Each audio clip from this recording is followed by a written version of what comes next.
मथुरा की ओर बाट देखती हैं और चारों तरफ हाथ फैलाकर गोविंद की पुकार करती है, हे कन्हैया तुम वृंदावन छोड़कर काहे चले गए? काहे वृंदावन तो आए हैं मथुरा से वृंदावन। और जैसे ही गोपियों की वो अवस्था देखी है, नंद बाबा से जाकर जब मिले, नंद बाबा बूढ़े हो चुके और मुंह से कृष्ण कृष्ण नाम का उच्चारण करते और कृष्ण को याद करते करते आंखों से आंसू की धार बहाते। उदू को देखते ही, उदू से मिलते ही नंद बाबा ने उदू से पूछा, लल्ला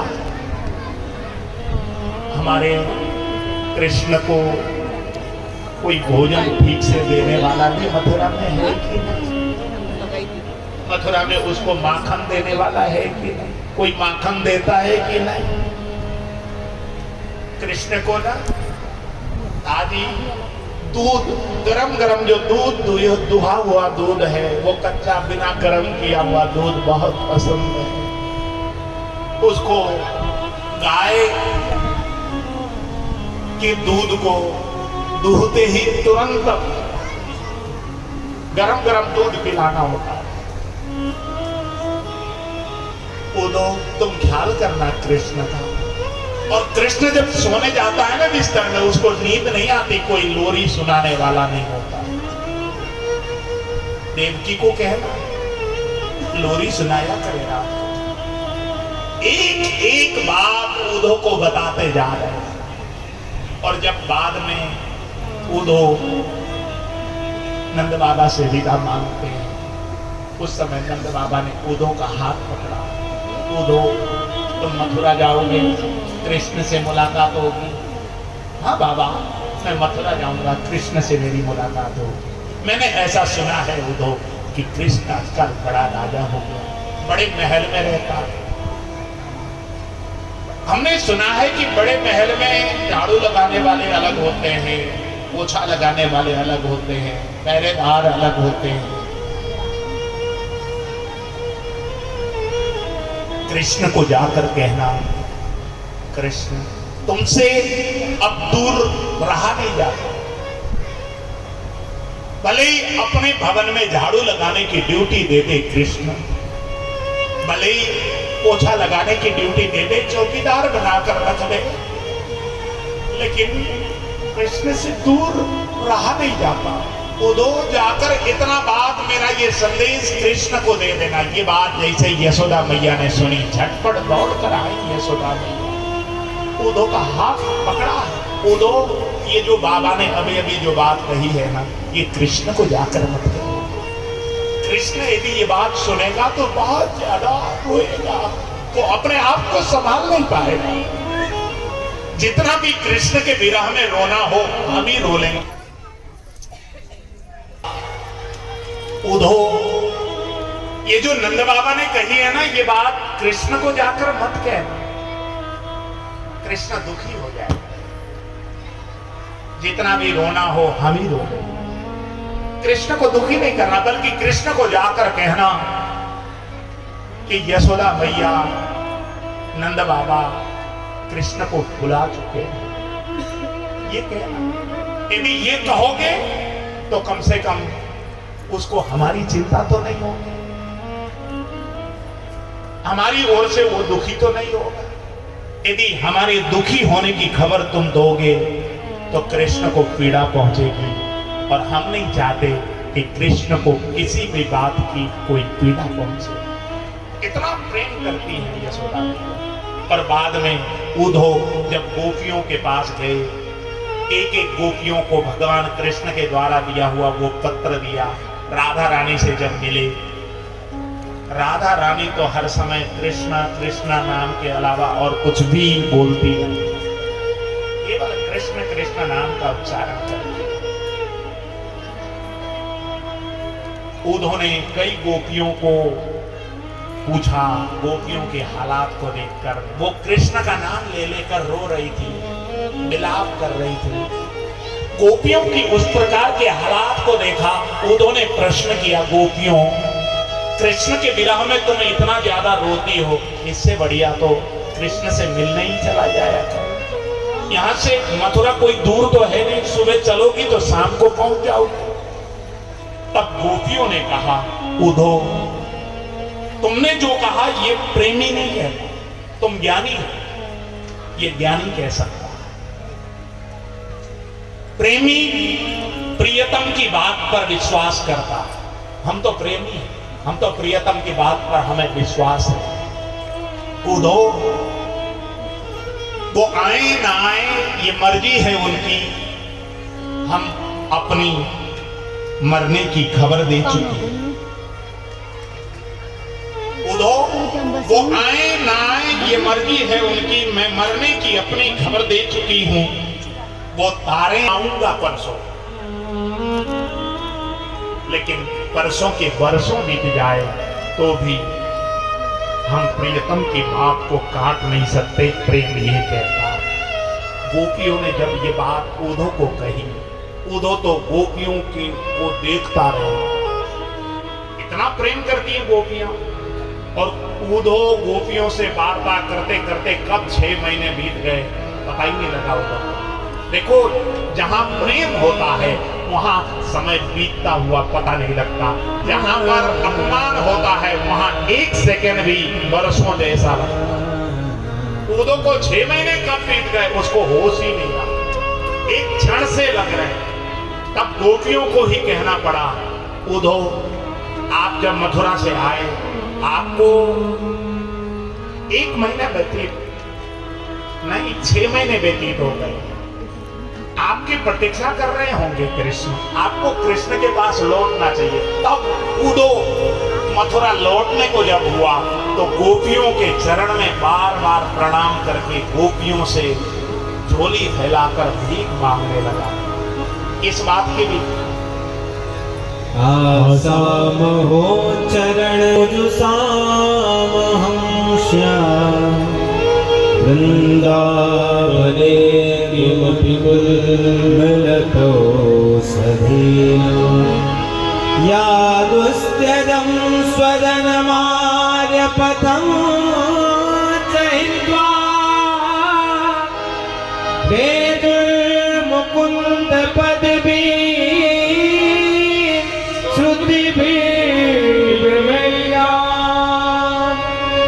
वेदुर्मुकुन्द पदवी श्रुतिभिर्विमल्या।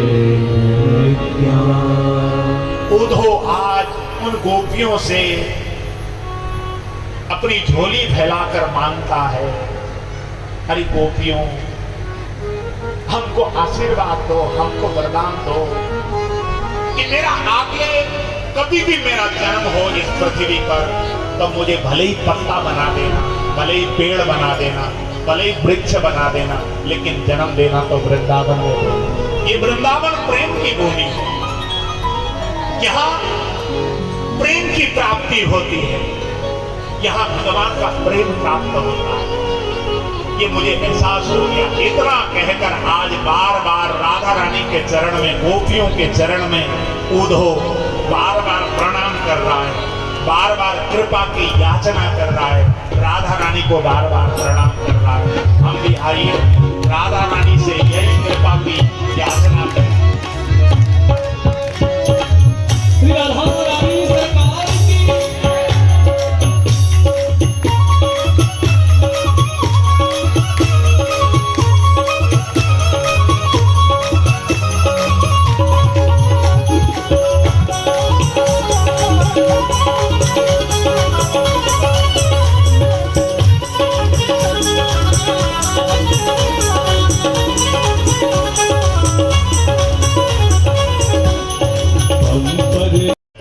इसके साथ ही भागवत का पूर्वार्ध की कथा भगवान के श्री चरण में अर्पण करते हुए अब आइए श्रीमद् भागवत के 10वें स्कंद का उत्तरार्ध की कथा की ओर हम आगे बढ़ते हैं। उत्तरार्ध की कथा में भगवान की 16,108 रानियों के साथ विवाह की कथा। भगवान मथुरा में रह रहे थे, जरासंध ने मथुरा पर आक्रमण किया। भगवान ने अपने लोक से गरुड़ को बुलाया और अपने परिवारी जनों को गरुड़ में बिठाकर द्वारका में भेजा। भगवान भी रण छोड़कर भाग गए। भगवान का नाम पड़ गया रण छोड़ रहा है, क्योंकि जरासंध को भगवान ने 17 बार तो युद्ध में पराजित किया, लेकिन 18वीं बार जब युद्ध करने आया तो 5000 ब्राह्मणों को वेद पाठ करते हुए ढाल बनाकर लेकर आया। भगवान को लगा कि ब्राह्मणों को मारने से बढ़िया तो हम भैया भाग जाए। भगवान रण छोड़कर भाग गए। भगवान समर्थ थे, भाग गए, कोई बात नहीं। लेकिन मेरे भाई बहन, भगवान ने जाकर द्वारका में द्वारकापुरी बसाई। भगवान द्वारकाधीश हो गए। अब एक दिन भगवान अपने द्वारका में बैठे हुए थे। अचानक रेवतक नाम के राजा के पुत्र ककुदमी नाम के राजा, वो अपनी बेटी रेवती को लेकर द्वारका में आ गए। ये ककुदमी अपनी बेटी रेवती के लिए वर तलाशते संसार में कोई अपनी बेटी के लायक का कोई वर नहीं देखा, तो ये ब्रह्मलोक पहुंच गए। और ककुदमी जब ब्रह्मलोक पहुंचे, उस समय ब्रह्मलोक में एक उत्सव चल रहा था, नाच गान चल रहा था। उस उत्सव को जब देखने लगे तो कई युग बीत गए जब वो उत्सव पूर्ण हुआ था। और जब नाच गान बंद हुआ तो ककुदमी ने ब्रह्मदेव को जाकर प्रणाम किया और आने का कारण बताया कि मैं अपनी बेटी के लिए वर तलाशते कोई भी वर मुझे संसार में मिला नहीं, तो आपसे पूछने के लिए आया हूं। ब्रह्मा जी हंसने लगे, भैया भले आदमी, तुम आ तो गए, लेकिन तुम्हारे जमाने के कोई भी राजा अब तो जीवित रहे नहीं, क्योंकि ब्रह्मा जी का जो घड़ी है ना, वो हमारी जैसी घड़ी नहीं है। वहां की घड़ी कितनी है पता? सतयुग, त्रेतायुग, द्वापर युग और कलियुग, ये चारों युग को मिलाकर टोटल 43,20,000 वर्ष बनते हैं, वो भी दिव्य वर्ष। ठीक है, इतने वर्ष के चतुर्युगी होती है और 71 चतुर्युगी का सत्य, त्रेता, द्वापर, कली, ये चारों युग के 71 जब चतुर्युग बीतते हैं तो एक मनवंतर होता है और 14 मनवंतर का एक कल्प होता है। और एक कल्प ब्रह्मा जी का एक दिन होता है। अपने घर में जाकर हिसाब कर लेना कितना लंबा समय होता होगा ब्रह्मा जी। हमारा एक दिन कब होता है?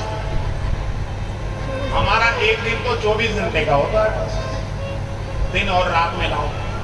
और ब्रह्मा जी का ये जो एक कल्प है, ये एक कल्प ब्रह्मा जी का एक दिन होता है। इस समय के जो ब्रह्मा हैं, वो आप पूछो कि ब्रह्मा जी की आयु कितनी है, तो इस समय के जो ब्रह्मा हैं उनकी आयु इस समय 50 वर्ष के पूरे हो चुके हैं, इस समय के जो ब्रह्मा हैं। और 51 वर्ष के पहले दिन के 6 मनवंतर बीतकर 7वां मनवंतर चल रहा है और 7वां मनवंतर का भी 27वां युग बीतकर 28वां युग चल रहा है। इसलिए विद्वान लोग जब संकल्प पढ़ते हैं तो क्या बोलते हैं? तत्सतोम तत्सतोम तत्सतोम विष्णुओम विष्णुओम विष्णु श्रीमद्भगवतो महापुरुषस्य विष्णुराज्ञया प्रवर्तमानस्य पद्य श्री ब्रह्मणोनि द्वितीय परार्धे श्री श्वेतवाराह कल्पे वैवस्वत मन्वन्तरे 18विंशतितमे कलियुगे कलि प्रथम चरणे। ये पूरा संकल्प बोलते हैं। इसमें पूरा ब्रह्मा जी के कितने वर्ष के ब्रह्मा जी हो गए ये सब आ जाते हैं। तो ब्रह्मा जी क्या इतना वर्ष बीत गया, अब वहां की घड़ी तो अब इनको मालूम ही नहीं चला। ब्रह्मा जी ने कहा इस समय द्वापर युग चल रहा है और इस समय भगवान कृष्ण और बलराम जी ने अवतार लिया है, तुम जाकर अपनी बेटी का विवाह बलराम जी के साथ करो। तो ये ककुदमी नाम के राजा जो रेवतक के पुत्र हैं, ये अपनी बेटी को लेकर द्वारकापुरी आ और ब्रह्मा जी के साथ रेवती का धूमधाम से विवाह संपन्न हो गया। बोलिए रेवती रमण भगवान। एक दिन भगवान कृष्ण अपने सुधर्मा नाम के सभा में बैठे हुए थे। एक ब्राह्मण का आगमन हो गया और उस ब्राह्मण ने एक प्रेम पत्र भगवान के हाथ में थमा दिया। भगवान ने कहा, ब्राह्मण देवता ये काय का पत्र है? ब्राह्मण देवता ने कहा, भगवान ये आपके नाम भीष्मक राजा की पुत्री रुक्मिणी ने प्रेम पत्र भेजा, आप प्रेम पत्र को पढ़ लीजिए महाराज। इतना कहना था। भगवान कृष्ण बोलने लगे, ब्राह्मण देवता तुम ही पढ़ के सुनाओ। ब्राह्मण ने कहा, किसी दूसरे का प्रेम पत्र दूसरा व्यक्ति कैसे पढ़ सकता है? भगवान ने कहा, भैया हमारा प्रेम पत्र तो ब्राह्मण ही पाठ किया करते, इसलिए तुम ब्राह्मण हो, तुम ही पढ़ के सुनाओ भैया। देखो ब्राह्मण पाठ कर रहे हैं, वो भी तो प्रेम पत्र है। भगवान ने जब कहा, अब तो ब्राह्मण देवता उस रुक्मिणी के द्वारा भेजे हुए प्रेम पत्र को पढ़ने लगे। श्रुत्वा गुणान् भुवन सुंदर शृण्वतान्ते निर्विश्य कर्ण विवरये हरतो कदा रूपं दृशं दृश्यमतामखिलार्थलाभं त्वय्यच्युता विशति चेत् रुक्मिणी ने 7 श्लोक में प्रेम पत्र लिखा हुआ था। उस प्रेम पत्र में रुक्मिणी ने कहा था, हे भगवान, आपके रूप और गुण के विषय में मैंने नारद जी से जब से सुनी है, मैंने अपना सर्वस्व आपके चरणों में अर्पण किया। मैं आपको पति रूप में वर्ण कर चुकी हूँ। भगवान, मेरा विवाह मेरे भाई शिशुपाल के साथ कराना चाहते हैं। यदि शिशुपाल के साथ मेरा विवाह हो गया फिर तो मुझे आत्महत्या करनी होगी। भगवान, आप मुझसे शादी कर लीजिए, मेरा अपहरण करके शादी करनी होगी।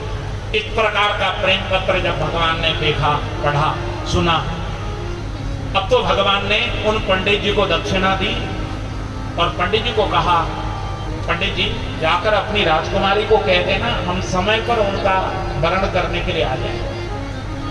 पंडित जी द्वारका से दक्षिणा लेकर गए और राजकुमारी रुक्मिणी को जाकर जैसे ही सूचना दी, अब तो रुक्मिणी ने इधर अपनी सखियों को बुलाया, इधर भगवान श्री कृष्ण द्वारका से जाने की तैयारी करने लगे, रथ पर सवार हुए और जैसे ही भगवान चले उसी समय बलदाऊ भैया रास्ते में मिल गए।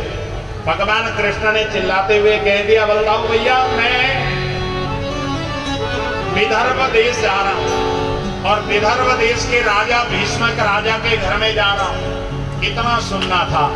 बलराम जी को उस दिन मालूम चल चुकी थी कि विदर्भ राजा ने अपनी कन्या का स्वयंवर का आयोजन किया है। अब तो बलदाऊ भैया को एहसास हो गया कि मेरा भैया विवाह लायक का हो गया। अच्छा, ये विवाह करने लायक का हो गया, इतना बड़ा हो गया। अरे ये विवाह के लिए लड़की देखने जा रहा है। अरे वहां पर युद्ध भी हो सकता।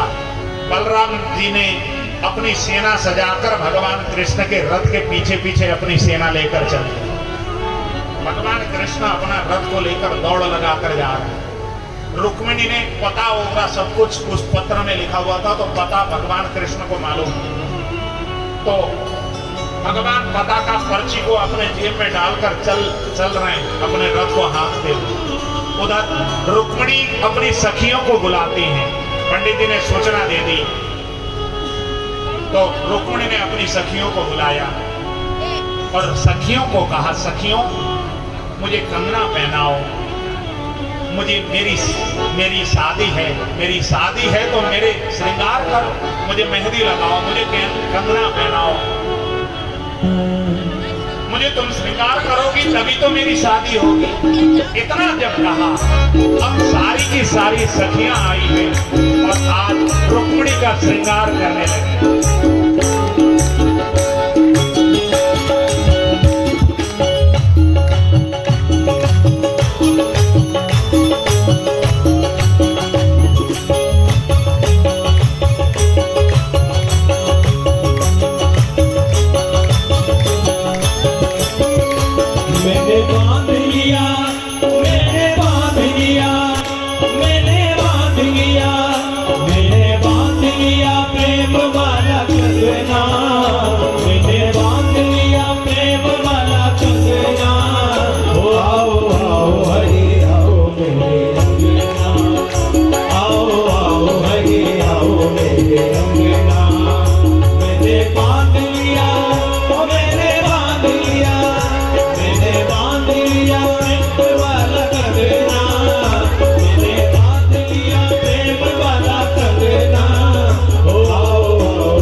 उनको बुला के अपने बातों करा दो, उनको बुला के अपने बातों करा दो। मुझे श्याम सुंदर की दुल्हन बना दो, मुझे श्याम सुंदर की दुल्हन बना दो। आओ मेरी सखियों मुझे मेहंदी लगा दो, आओ मेरी सखियों मुझे मेहंदी लगा दो। मेहंदी लगा के मुझे ऐसी सजा दो, श्याम सुंदर की दुल्हन बना दो, मुझे श्याम सुंदर की दुल्हन बना दो। रुक्मिणी रमण भगवान की एक बार मेरा पीछे वाले सगल को हाथ खड़ा कर दो।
मैं तो बाके की बाकी बन गई और बाका बन गया मेरा।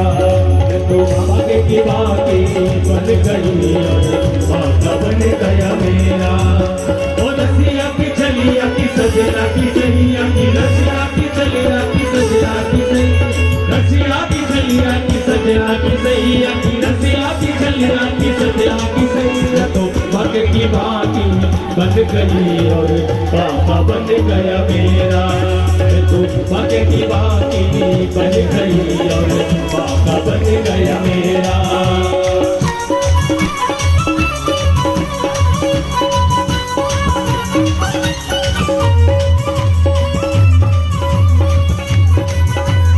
पीछे वालों एक बार हाथ खड़े करो सब।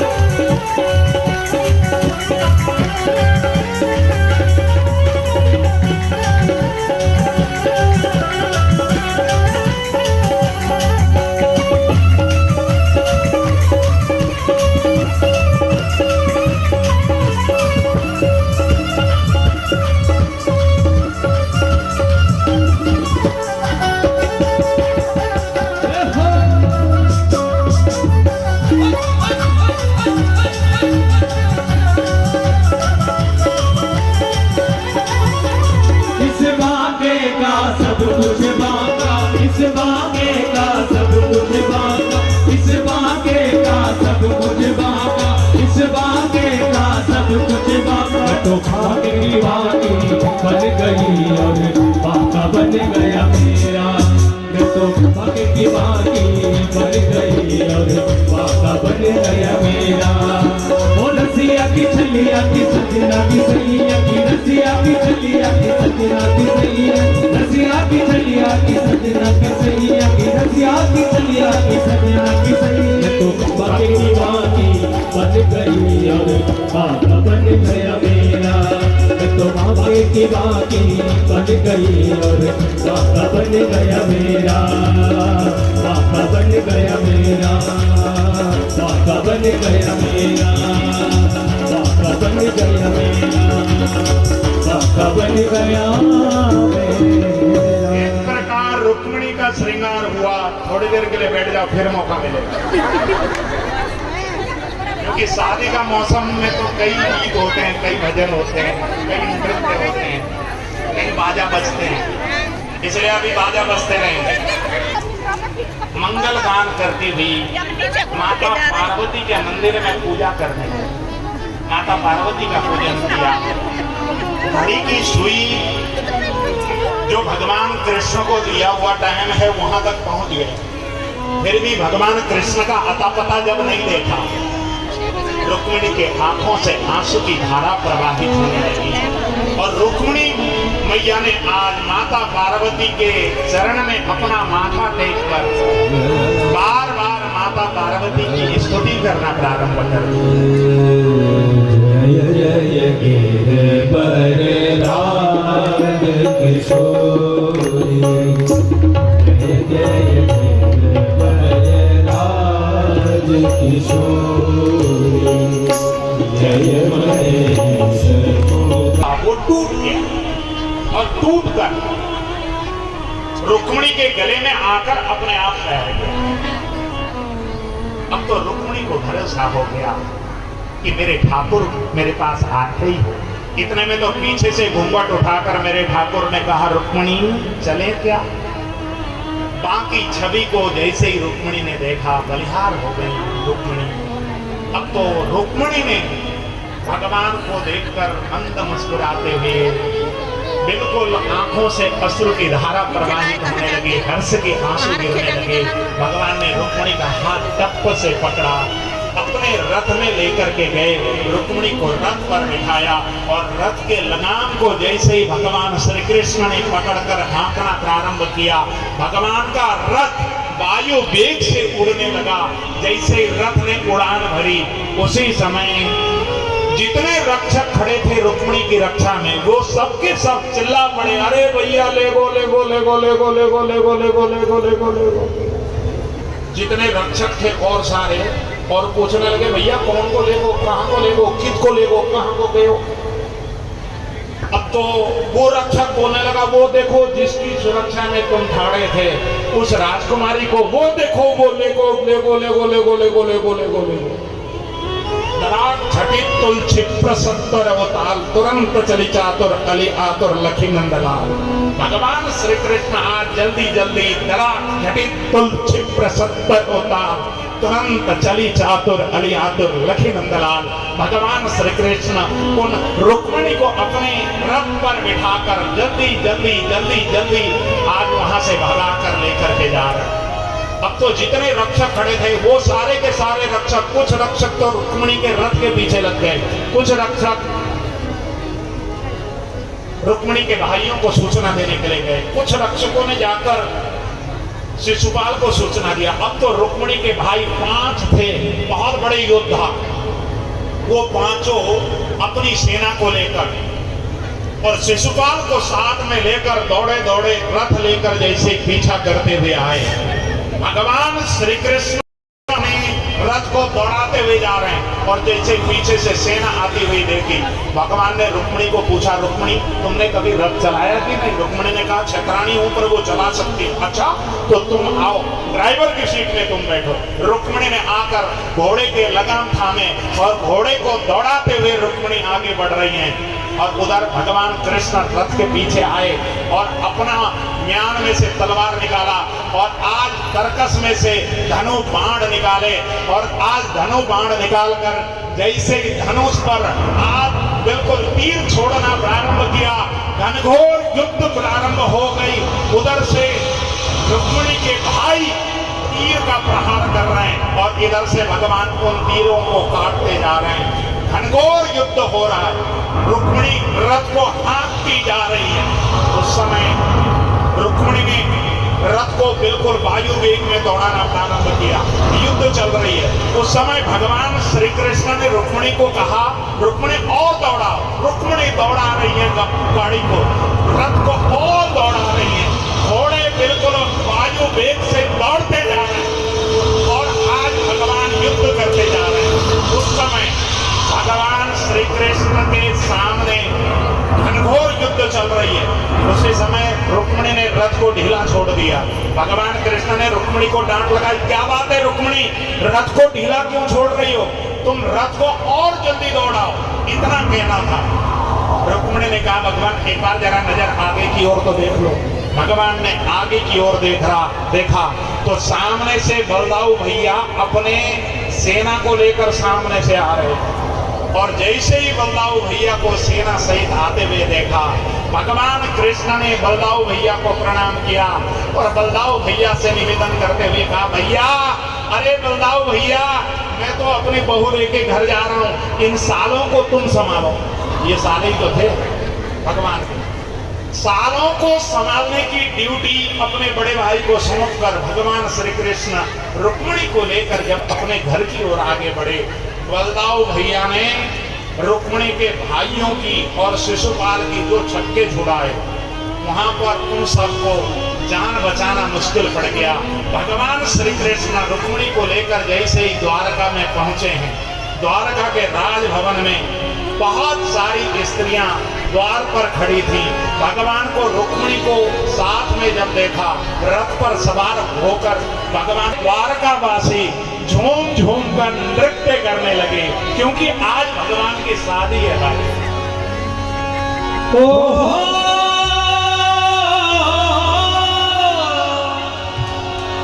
ऐसा लगता है जैसे घनिष्ठ कैसे दुष्ट राजा का वध किया, द्विविद जैसे वानर का वध किया, बहुत सारे योद्धाओं को भगवान ने वध किया। इस कथा को यहाँ पर वर्णन की, इसके साथ ही आज की कथा को यहीं पर विराम। अब कल की सूचना सुन लीजिए। पुष्पाणि धागालो भवानि च पुष्पांजलिर्मया दत्ता ग्रहण परमेश्वरा मंत्र पुष्पांजलिं समर्पयामि। पुरभाके बिहारी लाल की, राधा रमण सरकार की, धर्म की अधर्म का प्राणियों में विश्व का, गौ माता की, सत्य सनातन वैदिक धर्म की, आज के आनंद की, जय जय श्री राम। सभी से निवेदन है।